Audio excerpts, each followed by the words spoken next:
Kwa jina la Baba, la Mwana na Roho Mtakatifu, na Bwana awe nanyi. Ndugu zangu, leo tunaadhimisha Dominika ya 27 ya mwaka wa Kanisa. Na masomo yetu ya leo yanazungumzia kuhusu imani.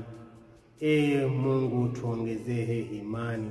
Katika maisha tunasongwa na vitu vingi.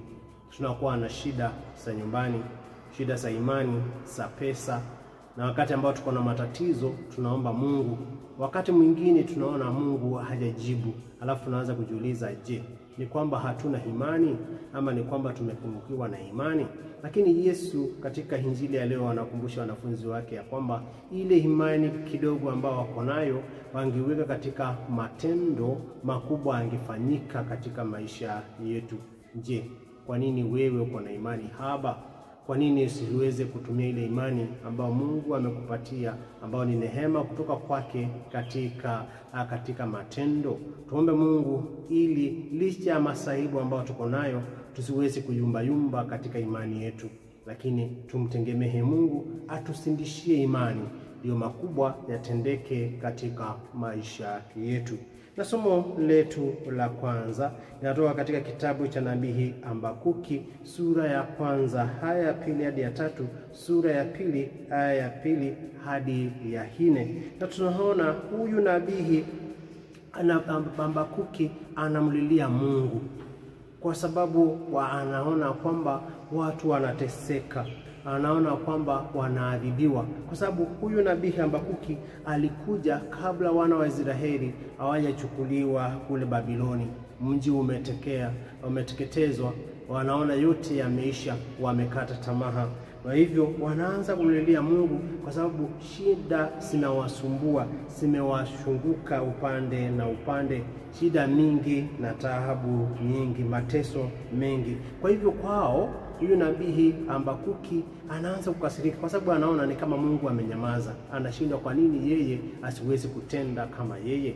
Kwa nini yeye amenyamaza? Lakini Mungu anamwambia kwamba atatenda, asiwe na wasiwasi, ataweza kutenda. Na hapa ndio tunalinganisha na maisha yetu. Mara nyingi unasongwa na ugonjwa, unashindwa kwani Mungu ako wapi? Umejaribu kupata kazi upati, unashindwa kwani Mungu ako wapi? Saa zingine watu wanakusumbua katika mawazo, katika ndoa yako, unashindwa kwani Mungu mbona amenyamaza? Saa zingine unakuta kwamba unanenewa mambo ambayo sio mazuri, unajiuliza mbona umeomba, kwa nini Mungu hakusikizi? Hata saa zingine wewe mwenyewe unaweza kuwa kuna kitu unatafuta kwa Mungu lakini haujajibiwa, unaanza kushindwa kwani Mungu ni wa namna gani? Mungu atatenda wakati wake, usiwe na hasira. Mungu atakupigania, Mungu atakufungulia milango yote, Mungu atakupatia uponyaji. Mungu yupo, usipatwe na hasira, usianze kukata tamaa katika maisha. Shida ziko, mahangaiko ni mengi, lakini kuwa na imani na kuwa na matumaini ya kwamba Mungu yupo. Mungu atatenda wakati wake. Usilazimishe Mungu atende kulingana na mawazo yako. Usilinganisha Mungu atende kulingana na mipango yako. Wewe ingia katika mpango wa Mungu. Mtegemee Mungu. Na wakati ambao unamtegemea Mungu na ingia katika mpango wa Mungu, yeye bila shaka ataweza kukujibia. Na hilo somo la kwanza linaandamana sawa na somo letu la leo ya pili, ambayo ni waraka wa pili wa Mtume Paulo kwa Timotheo, sura ya kwanza aya 6 hadi ya 8, 13 hadi 14. Na hapa Paulo anamuhimiza huyu Timotheo akimwambia kwamba asiwe na wasiwasi, ahubiri Injili kwa sababu ya yale ambao wamepokea kutoka kwake. Ameweza kupokea Roho Mtakatifu kwa wakati ambao aliwekewa mikono, na hivyo asiongope kutangaza Injili ya Kristo. Mara nyingi katika maisha yetu tunasahau kwamba tumejazwa Roho Mtakatifu, na huyo mtakatifu anatupatia nguvu na uwezo na imani. Na wakati ambao tunazunguka katika mazingira yetu tunaona kwamba tunaogopa. Na hata saa zingine hata wewe mwenyewe unaweza kuwa unaogopa kusali mbele ya watu. Hata saa zingine unaogopa kupokea Ekaristi, unaogopa kufunga ndoa, unaogopa kwenda kanisani, vile vile unaogopa kumhubiri Kristo, hata unaogopa kutunza familia yako, vile vile hata unaogopa wewe kufanya matendo mema, matendo ya huruma. kwa sababu unaongopa watu. Je, utaongopa mpaka lini?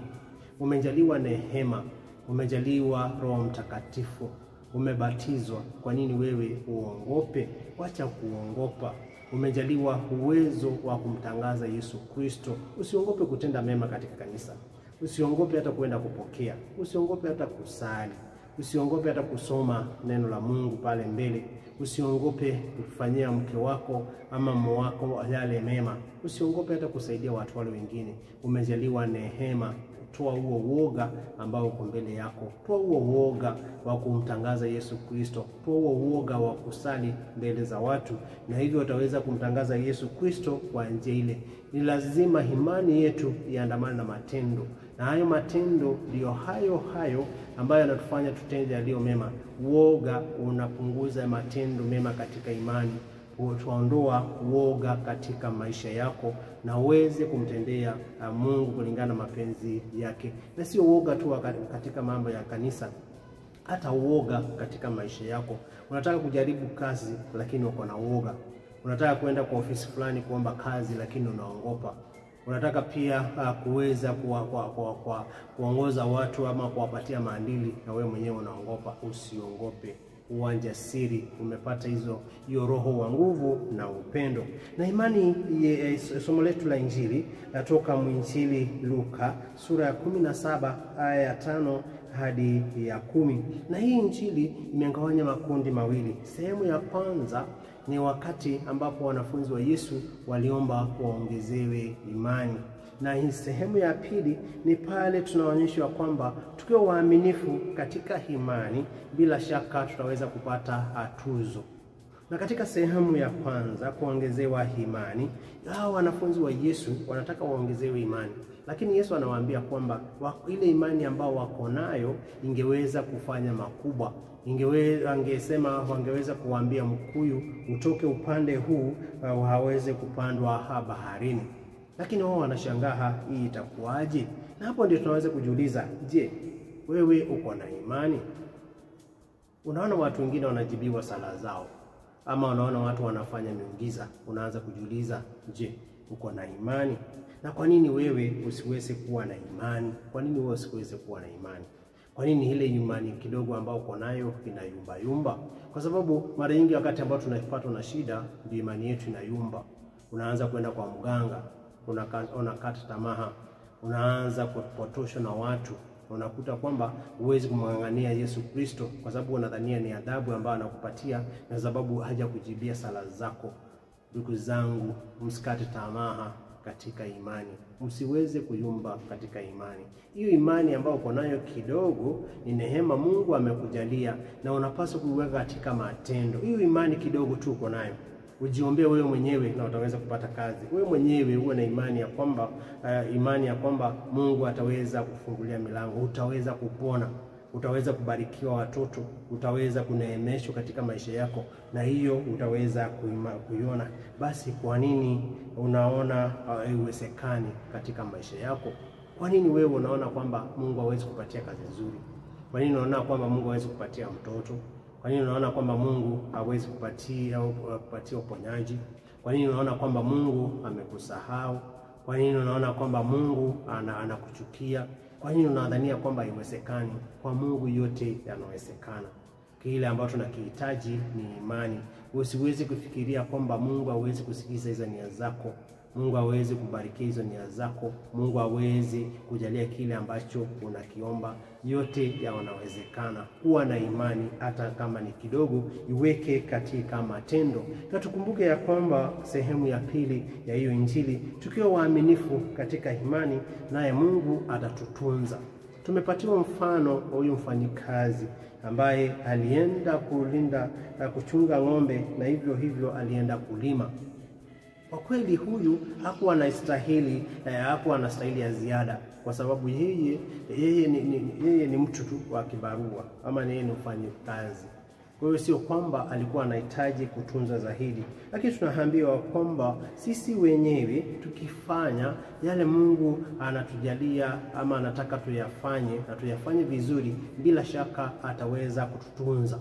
Lakini tukumbuke ya kwamba sio lazima kile ambacho tunakiomba ama vile tunavyoishi katika maisha yetu Mungu aone kama pendekezo tunajipendekeza. Hapana, tunapaswa kufanya kile ambacho ni wajibu wetu kufanya. Kumpenda Mungu ni wajibu wetu, vile vile kusaidiana ni wajibu, kuweza kuwa na utu ni wajibu, kushika sheria za Mungu ni wajibu wetu, na yale yote ambayo tunayafanya tunapaswa kuyafanya kwa Mungu, kwa sababu Mungu ametubarikia tuyafanye hivyo. Wakati ambao unaona tuko waaminifu ama tunapenda ama tunasamehea, hiyo ni neema kutoka kwa Mungu. Sio kwamba sisi wenyewe ni kitu ambacho kinatoka kwetu, hapana. Hiyo ni Mungu ametujalia neema katika maisha yetu tukaweza kupenda. Mungu ametujalia neema tukaweza kusamehea.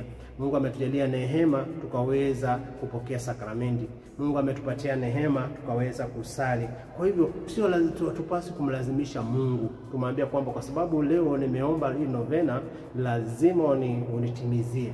Kwa sababu leo nimepokea Ekaristi Takatifu ni lazima unipatie kazi. Hapana. Hizo ni neema ama juhuda ya mwanadamu, ni neema Mungu anatujalia katika maisha yetu. Kwa hivyo yote ambayo tunayatenda ni matunda ya neema za Mungu katika maisha yetu, sio juhuda zetu. Mara nyingi tunadhania tu ni juhuda zetu, lakini tukumbuke ya kwamba imani inapaswa kutufanya tuwe na juhuda za kufanya yale Mungu anayahitaji katika maisha yetu. Kwa hivyo kile ambacho tukiomba leo ni kwamba Mungu tuongezee imani.